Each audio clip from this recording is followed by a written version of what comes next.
Todd's Carpet and Tile Cleaning. Call or text 702-595-0488. The good doc filed for bankruptcy, Chapter 11, and he wishes to be a debtor in possession.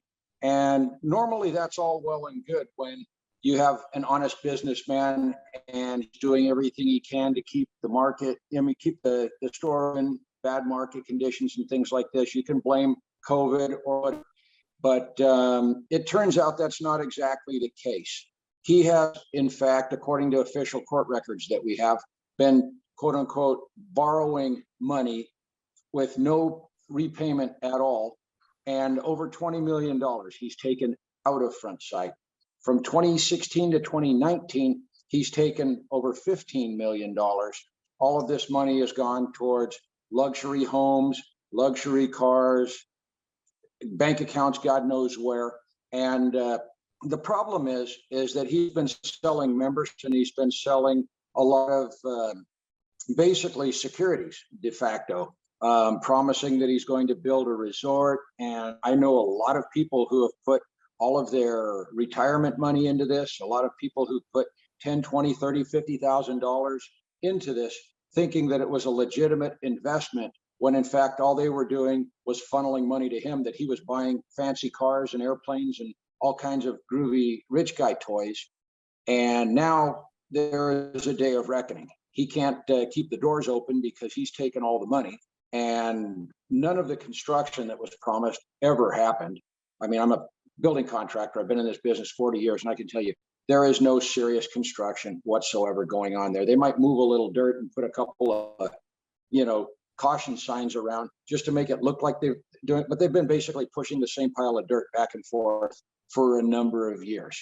And all the while he's talked about his grand plan to build a resort, an RV park, a clubhouse. This was supposed to be sort of like a Gumtree club where you would go there and they would have all the finest amenities, and people who had bought in at different levels would be entitled to free stays in the hotel. Some of them had purchased lots that were going to be developed into villas. A lot of other people had purchased not just their own lifetime memberships, but additional memberships that you were able then to turn around and sell. And then every time he needed more money, he would put out a call to arms, and he would say, basically, the enemies of Frontside are trying to steal this place from you, and I'm trying to save it for you because I'm going to build it and give it to you.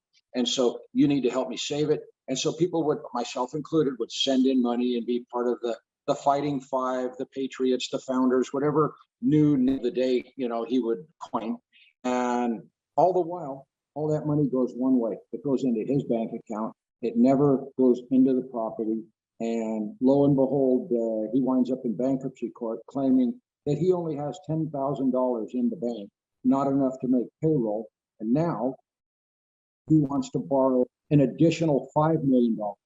And the funny thing is, the new lender that he found was just created out of thin air. Literally 2 days after he files for bankruptcy, a brand new lender, an LLC, is formed for the express purpose of lending him money, which we suspect is his money, and he just wants to put a little bit in. And then he wants that to be first position in terms of repossession, which means everybody who's a creditor gets kicked to the back of us. He puts a little bit of money in, and if anybody wants to be made whole, they first have to pay him $5 million and buy him out because he wants to be in front of all of us. This is absolutely unconscionable. And so that's where we find ourselves now.